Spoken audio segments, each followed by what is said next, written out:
बिस्मिल्लाहिर्रहमानिर्रहीम। अस्सलाम वालेकुम। आपका दोस्त सलमान हैदर। दुआ है परवरदिगार से कि उसने आपको और आपके अहल खाना को अपनी हिफ्ज़ व अमान में रखा हो। इससे बड़ी कोई खबर होगी कि पाकिस्तान तहरीक इंसाफ आज सबसे बड़ा जलसा करने जा रही है। और शायद ये क्रेडिट भी सिर्फ पाकिस्तान तहरीक इंसाफ को है कि उसके वो तमाम अंडरग्राउंड जो लीडर हजरात हैं, कोई भी हो, वो आज सामने आ जाएंगे। जी हाँ, यह मेरा अहम तरीन टॉपिक होगा। इसके अलावा बुलावा आ गया जी निगरान वज़ीर आज़म अनवारुल हक काकड़ साहब का कि पेश हो और जवाब दें हमें इस बात का कि आपने अपनी ही वजारत के अंदर, अब वजारत उज़्मा के अंदर जो वज़रा रखे हैं उनका ताल्लुक़ सियासी जमातों से क्यों है। और सरफराज बुगटी के बाद तो अब किसी को कोई शक भी नहीं रह गया, क्योंकि अब जो एक्सपेक्ट किया जा रहा है, उन्होंने खुद भी कहा है कि अगर मैं निगरान वज़ीर ना होता तो मैं नून लीग में होता। तो अब उन्होंने जब इस्तीफ़ा दे दिया तो उसके बाद पता चल गया कि दरअसल सरफराज बुगटी कॉन्टीन्यूटी थे राना सनाउल्लाह साहब की। अब हमें भी बहुत सी चीज़ें समझ आ गई हैं इस बिना पर कि किस तरह नवाज शरीफ साहब को पाकिस्तान के अंदर प्रोटोकॉल मिल रहा था, किस तरह नवाज शरीफ साहब को एयरपोर्ट के अंदर प्रोटोकॉल मिल रहे थे, किस तरह नवाज शरीफ साहब को सिक्योरिटी दी जा रही थी, किस तरह इस्लामाबाद की अदालतों में तमाम वो मामलात हो रहे थे जो गैर मामूली थे, जिसकी बिना पर यह कहा जा रहा था कि ये चौथी बार बनने वाले वज़ीर आज़म के लिए। तो समझ आ रही थी कि एक बहुत बड़ी अंडरस्टैंडिंग जिसकी बिना पर ये सारे मामलात चल रहे थे और सरफराज बुगटी पूरे एतमाद में थे और उनको पूरा जिसे कहते हैं ना हैंडल हुए हुए थे, आप जिसे कहें तो इसी तरह ही था। तो दरअसल वो उनकी इन खिदमात के ही बस नून लीग उनको टिकट देगी तो देगी। उनकी इन खिदमात के वजी वो अपकमिंग इलेक्शन में एक अदद वज़ीर बन के आएंगे मुस्लिम लीग नून की नशस्त से या बाप पार्टी, लेकिन नून लीग ज़्यादा अहम है क्योंकि वो खुद भी ये कह चुके हैं।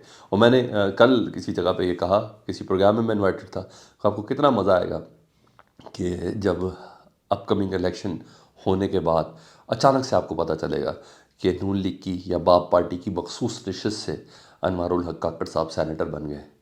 तो अब रियली बहुत ज़्यादा इंटरेस्टिंग चीज़ें होंगी। मेरी ये बातें याद रखिएगा, ये सब होना है। तो ऐसा ही है जी। और पहले इसी टॉपिक को ले लेते हैं जी। इलेक्शन कमीशन ने साफ शफाफ इंतखाबात कराने के हवाले से दरख्वास्त थी कि निगरान वज़रा को हटाया जाए और दरख्वास्त इलेक्शन कमीशन में लगी हुई थी। तो इलेक्शन कमीशन ने मुकर्रर कर दिया और निगरान वज़ीर आज़म अनवारुल हक काकड़ साहब को नोटिस जारी कर दिया गया है।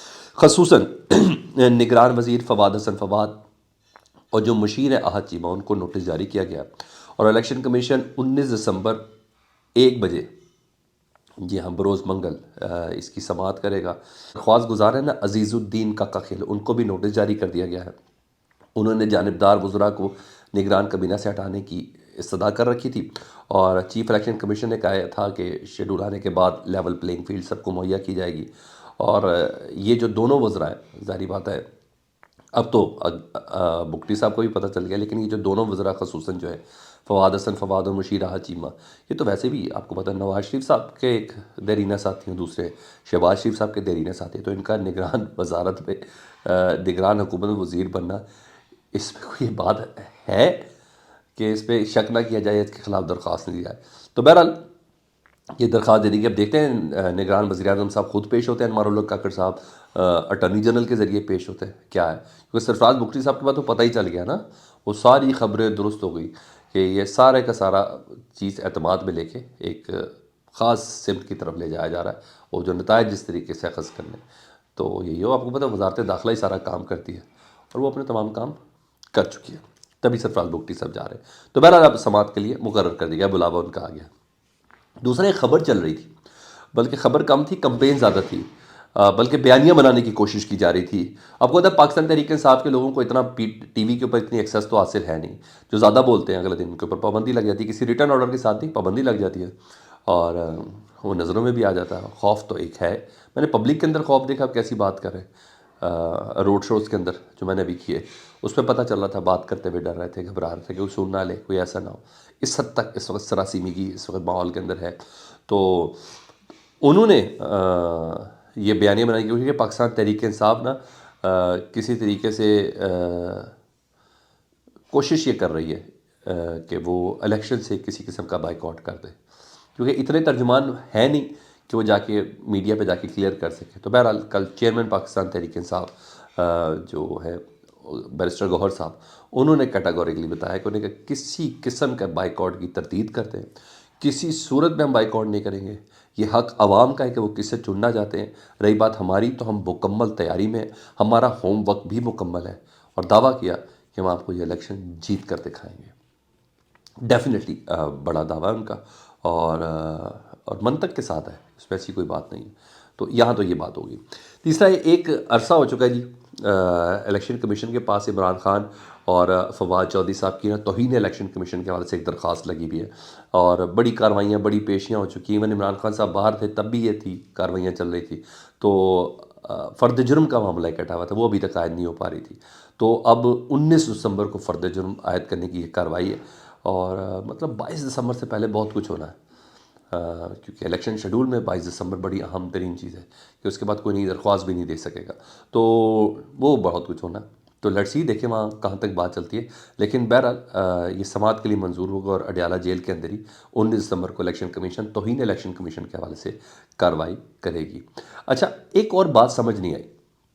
وہ سمجھ یہ نہیں کہ قاضی فائز عیسیٰ صاحب نے پرسوں سپریم کورٹ میں جو ایک غیر معمولی ایک اجلاس ہوا، اس کے بعد ہیئرنگ ہوئی، اور پھر 8 فروری کا پتھر پہ لکیر پر الیکشن مزید انڈورس کیا، ایک عدد توہین عدالت کا نوٹس بھی جاری کیا، ایون لاہور ہائی کورٹ کے جج کو مس کنڈکٹ کا مرتکب قرار دیا، اور یہ بھی کہا کہ آرٹیکل 189 کے تحت کیا تمام ہائی کورٹس کو اس بات کا معلوم نہیں کہ سپریم کورٹ کا آرڈر سپرمیسی پر ہے، انہی کا آرڈر لاگو ہونا ہے. تو اس کے بعد یہ کیسے جرت کی گئی؟ تو بہرحال یہاں تک تو مجھے سمجھ میں آ گئی کہ جو کچھ ہے تو اور یہ بھی کہا سپریم کورٹ نے کہ الیکشن سے متعلق جو بھی معاملات ہیں وہ سپریم کورٹ دیکھے گا، کوئی کورٹ نہیں دیکھے گا. اور ادھر پشاور ہائی کورٹ میں بھی یہ درخواست گئی ہوئی تھی آروز کے حوالے سے کہ آروز ہمیں ضلع انتظامیہ یعنی بیوروکریسی سے نہیں چاہیے، عدلیہ کا ہمیں جو ہے ان کی ٹیم ریکوائرڈ ہے. تو 2 رکنی بینچ ہے، اس سماعت کے بعد 2 رکنی بینچ سماعت کرے گا جی. پشاور ہائی کورٹ نے درخواست سماعت کے لیے منظور کر لی ہے. 18 دسمبر یعنی بروز پیر یعنی کل درخواست کے لیے مقرر کر دی گئی ہے. اب میں حیران ہوں کہ 2 رکنی بینچ یہ سماعت کرے گا، سب کچھ ہونے کے باوجود، چیف جسٹس کے احکامات کے باوجود، شارٹ آرڈر سامنے آنے کے باوجود یہ لگا رہے ہیں. تو مجھے بتا دیں، پشاور ہائی کورٹ کی غلطی ہوگی، ان کے چیف جسٹس کی غلطی ہوگی، یا درخواست کنندہ کی؟ حیرانگی کی بات ہے. لیکن بہرحال یہ ہے، تو کچھ نہ کچھ حکم ہے. میں نے بھی کئی لوگوں سے پوچھا، پروگرامز وغیرہ میں پوچھ رہا ہوں، وکلا سے بھی بات کر رہا ہوں، تو انہوں نے کہا یہ ان کا استحقاق ہے کسی کا درخواست دینا، اس درخواست دینے پہ توہین عدالت کیسے ہو سکتی ہے؟ تو بہرحال سپریم کورٹ نے نوٹس جاری کیا ہے توہین عدالت کا، کیوں نہ آپ کے خلاف کارروائی کی جائے. تو جب عمیر نیازی صاحب آئیں گے تو وہ کریں گے.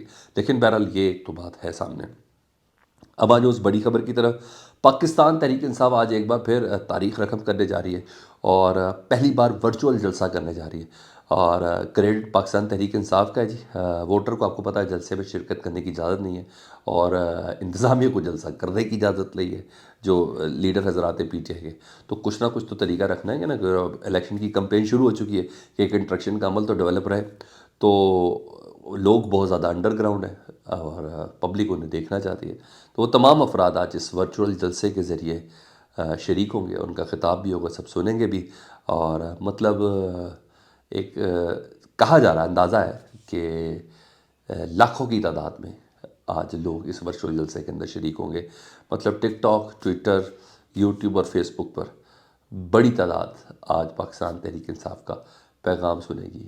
تو یہ وہ مقام ہے، کہتے ہیں نا روک سکو تو روک لو. ہاں، پی ٹی اے کے ذریعے پورا نیٹ بند کر دے پاکستان کا، یا فائبر آپٹک کٹ جائے، تو میں کچھ نہیں کہہ سکتا. اپنا بہت زیادہ خیال رکھیں. اللہم صلی علی محمد و آل محمد.